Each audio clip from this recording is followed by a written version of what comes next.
We're definitely reaching the end of these flashbacks.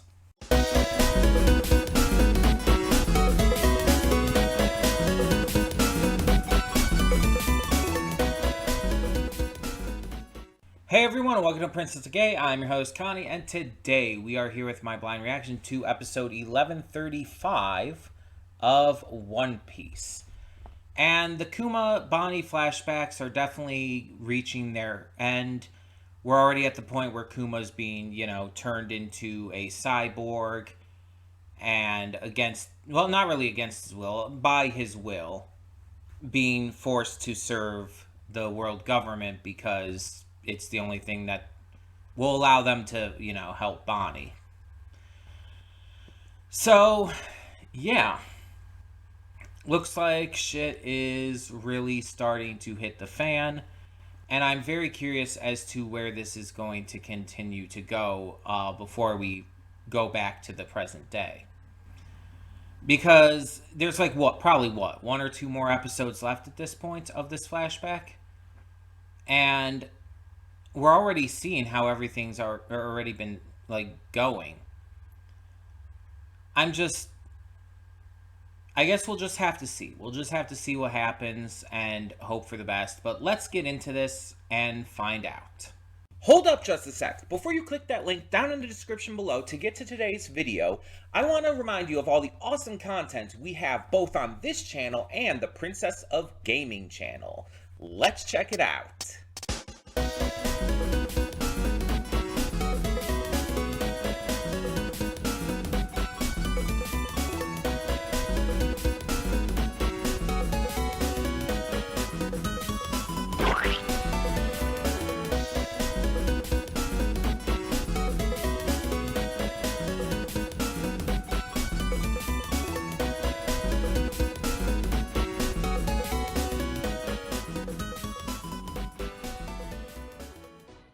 And we are back, and we'll begin with spoilers in 3, 2, 1, now.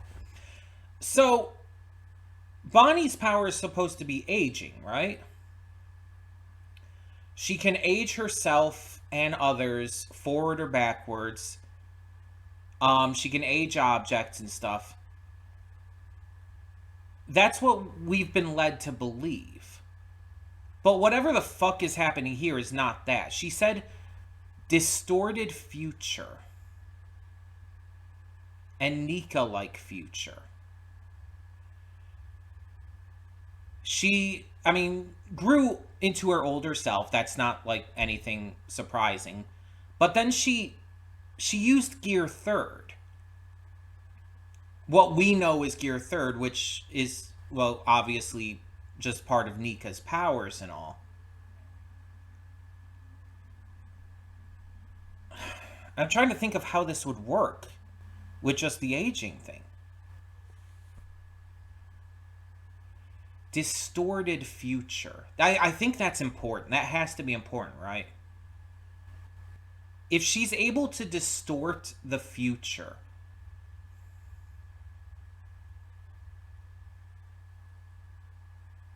does that basically mean she can do anything? Because she's able to take the future, as we see, in this case, growing older and everything, but she's able to change it, to manipulate it to her will. Obviously, if this is answered and everything, do not tell me anything. I want to make that very clear right off the bat. Do not spoil anything about this for me. Because this is clearly something I do not know about. One of the things I was not spoiled on already. So do not even begin to spoil anything for me here.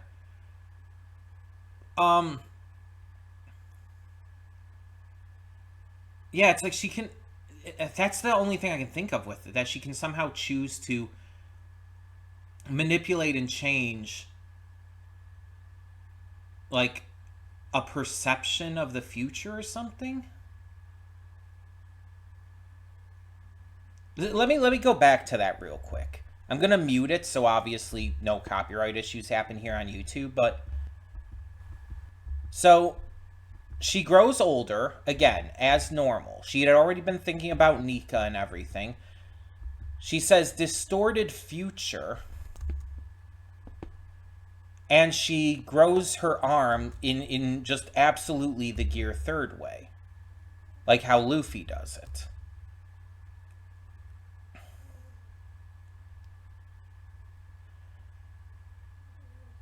They say his body had properties like rubber. So she's manifesting this based off of what she knows about Nika. He fought however he fancied.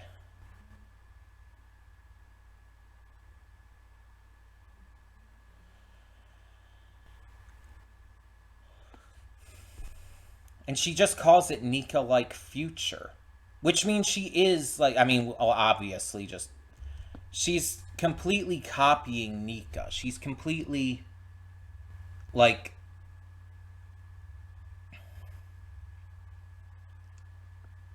She's definitely doing this because of what her father told her about Nika's abilities and everything. The rubber-like properties and everything. Being able to fight as he fancies. She doesn't know anything about the gum fruit at this point. The Hito no Mi model Nika, human fruit. She knows nothing about that at this time. She would have no way or reason to. But she's still able to use what is very blatantly one of Luffy's attacks here, without ever having seen anything like that, which again means she's copying Nika, because we know Luffy's attacks are based on Nika's. So, but that doesn't have anything to do with aging. And earlier in the episode, we also saw her, like, kind of go into, like, this almost Luffy-like inflated body while she was, like, play fighting with the dude. And it's just like... That's not an aging thing either. That also is, like, obviously inspired by Nika. We know that. Her powers are definitely, like... I feel like 100% guaranteed to be more than just aging.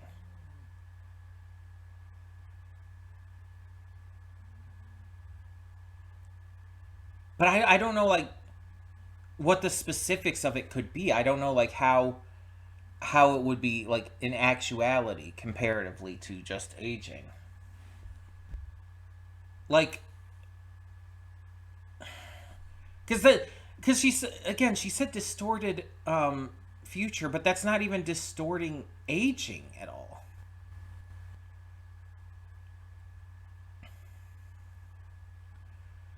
Her devil fruit power clearly allows her to transform her physical form, like, just generally speaking. I'd say it's actually kind of comparable a bit to Miss Marvel, Kamala Khan, from, well, obviously Marvel Comics. For those who don't know, the character Miss Marvel in the comics, her power is not just to grow a big fist and stretch and all of that. Her power is actually physical body manipulation. She can actually, like, change a lot about her body, including completely disguising her physical features to look like someone else. She can actually be a master of disguise. Her powers aren't just stretching and, like, embiggening her hand and stuff like that. So I'm thinking this very much seems similar. Like, Bonnie's powers aren't just aging. It's something, like, different than that, but it can include aging. It can, like, factor into that. Something that could include aging up your body. It would have to be just body manipulation, right? Again, do not answer me. Do not, like, spoil me in any way, shape, or form. I'm talking through this to, like, get my thoughts out. But that's what I would think. But then why is it normally only, like, affecting aging? If it were just, like complete body manipulation, it's like, There's a lot of other things she could do with that. But then again, when she broke into Marie Joie, she didn't just age herself up. She made her look like Queen Dowager Connie. Like, very directly. It was the exact same face, the exact same proportions. So it's like, that in and of itself is not just aging too. That's also physical manipulation to a higher degree. That's so wild. Huh. But to get to other stuff, also, we're seeing here that Bonnie actually became a pirate before her 10th birthday. It said, it said they were 6 months out from that. So, we know Bonnie is currently 12, which means she was 10 in the pre-time skip when we first met her. So that does track. It just, we got like the full confirmation of that now. And we see that they built the ship specifically for her because of her love of food and everything. And we know that she eventually does become one of the worst generation because, I guess because of her powers. Her powers are clearly a lot stronger than I realized. It's also extremely satisfying to see Alpha get the shit punched out of her. It's like, God, that is so good. Just seeing her get her shit absolutely rocked is so satisfying because it's like they made us hate her so much between her first appearance and then this episode with her, you know, not just hiding the letters from Kuma, but actually like tearing them up and shit. So it's like, it's really satisfying when Bonnie just decks her in the face like that. And then on top of it,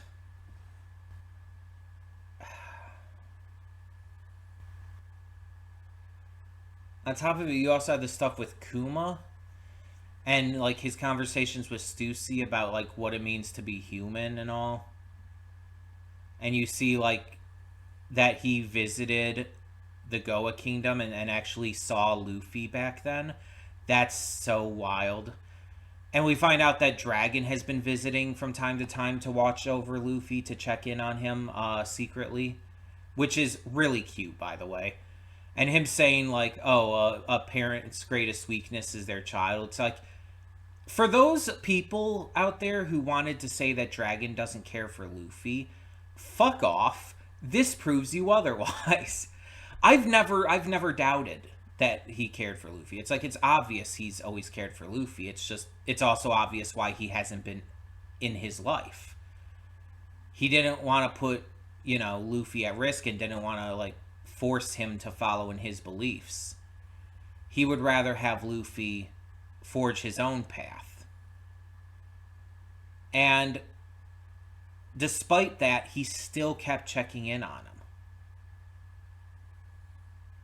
He still couldn't stay away because he cares about him so much. That's just awesome. It's like, we're just, the more we get with Dragon, the better of a character he becomes, and I'm just so invested in like really getting to see him like take action and really getting to see him take part in the story. So seeing Kuma like worried, though, like kind of pushing those worries away about his like impending loss of his sense of self, seeing just all of this crazy stuff, it's sad for sure. I didn't cry this episode. I cried last time, but he's at this point where he's just trying to do as much good as he can before he goes. He's trying to help people out as much as he can while still following his orders. It's really one of those situations where he doesn't have a choice.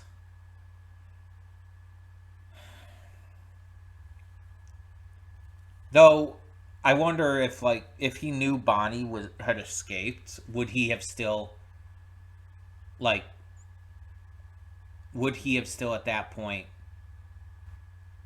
adhered to what the government was telling him to do?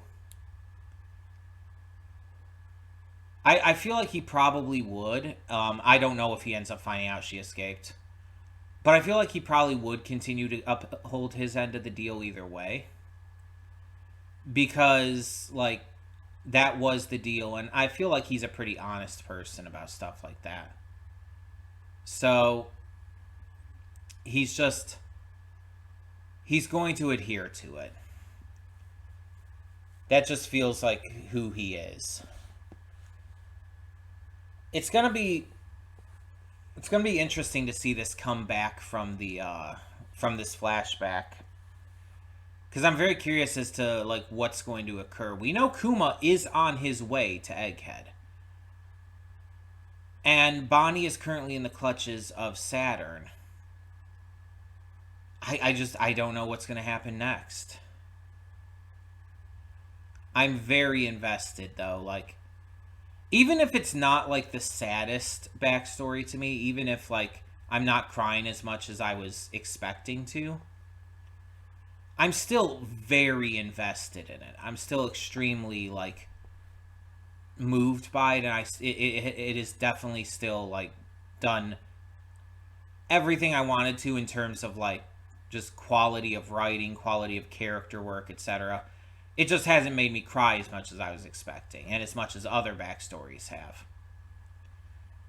So yeah, I'm definitely just at this point waiting to see what happens. Like I said, I think we might have like one more episode of this backstory left at this point after this one. It just seems like it's like catching up to everything. So I guess we'll have to see. And again, do not spoil me on anything like that. Let me find out stuff for myself. So all of that being said, thank you so much, as always, for tuning in. If you have any thoughts or whatnot, leave them in the comments below. But like I said, no spoilers. And for now, I'm Connie, and I'm signing off. See y'all next time.